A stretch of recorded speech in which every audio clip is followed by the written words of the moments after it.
A tooth is a hard bony structure found in the oral cavity or the mouth that performs very critical and important functions of speech, mastication, part of digestion, and aesthetics, our appearance. Those three functions constitute almost a human being. Food must be digested before it is swallowed or absorbed into the body, and that's the teeth. Your appearance introduces you to the world, and also your speech tells your heart. So, tooth or teeth are very important structures that everyone must fight to protect and preserve until death. The principles of maintaining good oral health or hygiene are simply appropriate use of a toothbrush and a toothpaste. Just like we shower every day or wash our eyes or our face, our teeth deserve to be cleaned every time we get a meal. Recommendably, at least twice a day, in the morning after breakfast and in the evening before our last meal. The essence in this is to leave the tooth clean. Just like any other part of your body. If you sleep without showering, you feel a lot of heat. You can't enjoy that sleep. So if you sleep with dirty teeth, you give the bacteria in the mouth, which by the way have more than about 400 species, different species. Those species can easily convert the little food that you think is left on the teeth into dangerous chemicals, oxides, acids that can now be used to destroy our gums or gingiva and our teeth by creating holes into those teeth. So, the most effective time to brush, if someone was to brush at least once, would be at night when they are finished eating, so that all the night when they are sleeping, the bacteria have no chance to get food to destroy, to cause the acids that destroy the teeth. During the day, even if someone fails to brush during lunch, there is the cleansing effect of the saliva and the tongue every time it passes onto your teeth. But at night when you're sleeping and the tongue and the saliva production is low, then the best protection we have is having brushed very well before we go to sleep.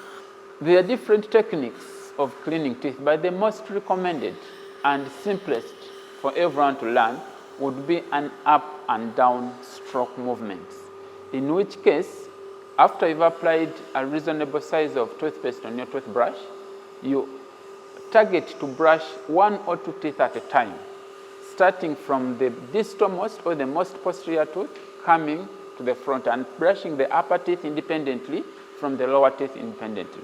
So you approximate the brush onto the teeth and try to use gentle vertical and vibratory motions. And the meaning of that is just to remove any dirt or any residual foods that have attached onto the tooth. Excessive use of force or very hard bristles of a toothbrush will eventually cause enamel erosions, causing further tooth destruction, a condition we call dentinal hypersensitivity. So it is not the energy or the force you use, nor the hardness of the bristles that make the teeth clean, but rather the efficiency in terms of touching every surface and adapting the toothbrush very well that will eventually make that food go away. Food that remains on the teeth is not hard. It is usually digested, it is usually crushed and soft. So all you need is to touch it and wash it away.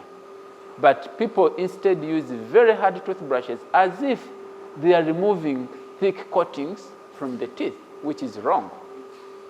The scientific term for bad breath is called halitosis. And this can be self-reported, where you say that every time I spend 2 minutes without talking and I breathe out air, it's a bad breath. Or when I'm talking to my partner in the bed, he complains of my bad breath.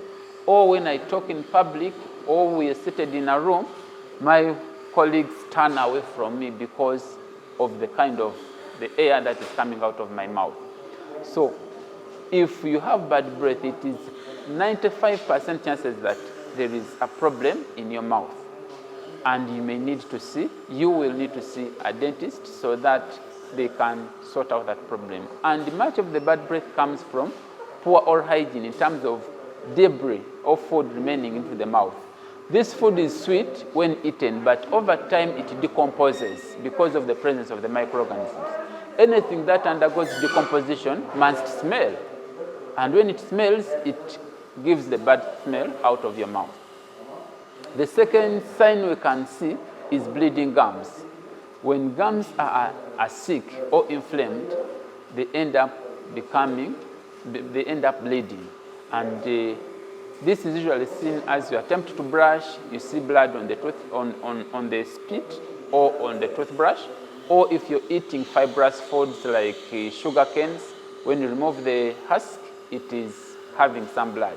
So that is the early warning sign that there is a problem with the way you clean your teeth. You need to see a dentist for professional cleaning. And if food is further left on the teeth for longer times, the bacteria, some specific types of bacteria can decompose or can break down those sugars into acids. And these acids now can etch the tooth or can put holes, draw holes into your teeth. And when the inner layers of the teeth that are sensitive are exposed, then you start getting the symptoms of sensitivity, which eventually and gradually grows into severe pain to the extent that someone reports pain that wakes them from their sleep. Sometimes, if neglected, you can even get other physical signs of swelling and the infection spreading into the neck and the chest area, which we call mediastinitis. Keep our teeth healthy by having a very good diet, healthy diet.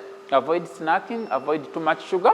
If you have to take sugar, ice cream, Coca-Cola, drinks, things like that, let them be part of an official meal. Avoid snacking throughout the day, because the more food you give the bacteria, the more they will destroy the teeth. Deny them food, you will arrest their growth and therefore their destruction. So if you can have 2 or 3 important meals as in that day, it is much healthier and better than snacking throughout the day. Taking simple snacks, but chronically leaving the residual foods onto the teeth.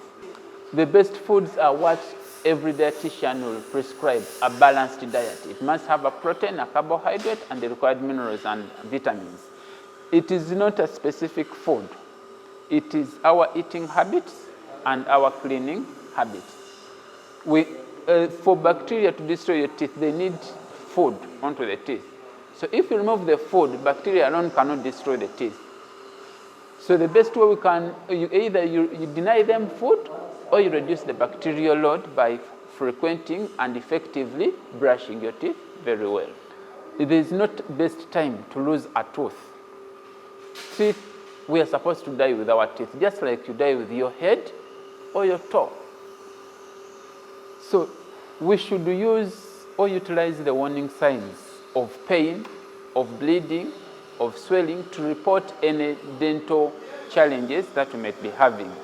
We should never wait for disease to reach a situation where you have to amputate, because removing a tooth is like amputating you. I'm removing a part of you which God gave you the purpose.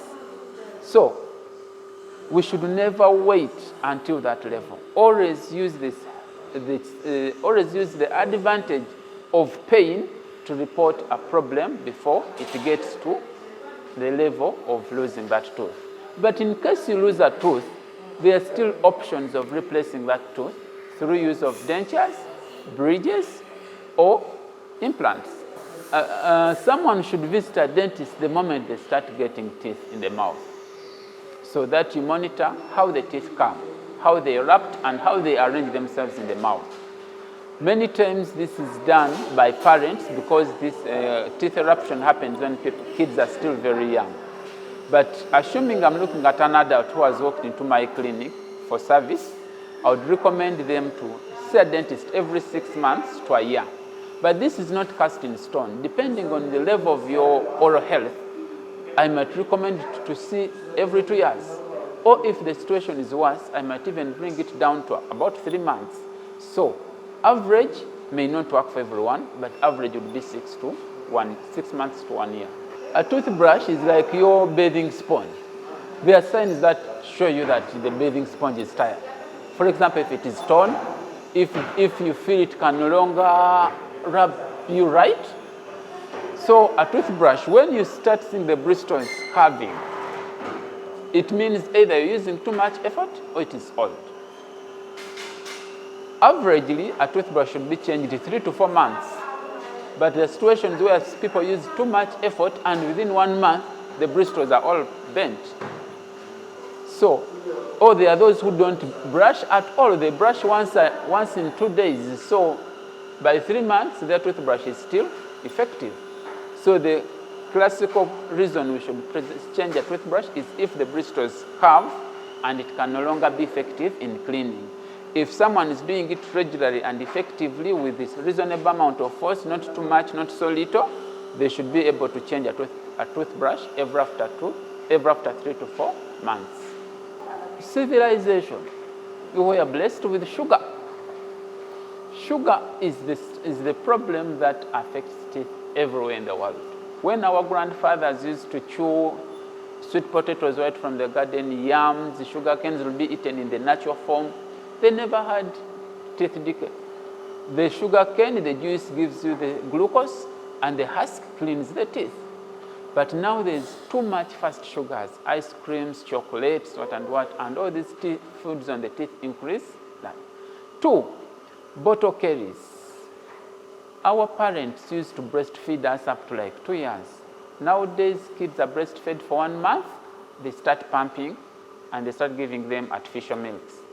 And these bottles that kids put in the mouth 24/7, one, to prevent them from crying, but also to feed them, increase the chances of teeth decay because this sugary milk is always on the teeth. And these are kids who cannot even brush. Finally, the syrups.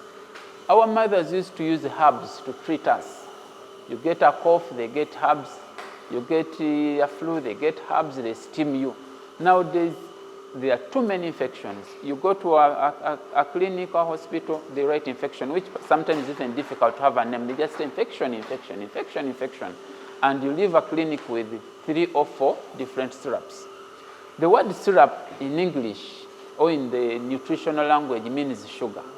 So these medicines in their natural state are usually very bitter.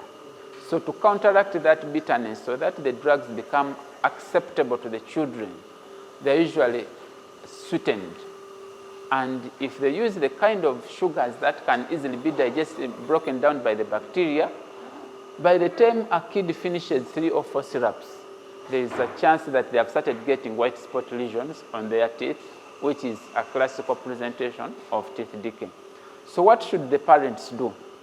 Because they will have to work, and the kids will continue falling sick. But what should be done is, when you give a baby a syrup, give them drinking water to rinse the mouth. Let them not leave the sugar there. Or get clean water on a piece of cotton and swab their teeth so that you don't leave sugars there. When you give them a bottle, feed them frequently but intermittently, not continuous. You've seen kids who have bottles in the mouth throughout the night because the mother doesn't want to wake up, the father doesn't want to wake up, so the bottle is in the child's mouth 12 hours of the night. That is bad. Give them meals every after 2 hours or every after 1 hour, but with breaks. And when that is done, you can still rinse their mouth with water. Even if you don't rinse their mouth with water and you give them clean water, they can swallow the water as long as the sugars have been diluted. If you do that, you run away from me. If you don't, I'm always ready to receive you at a cost.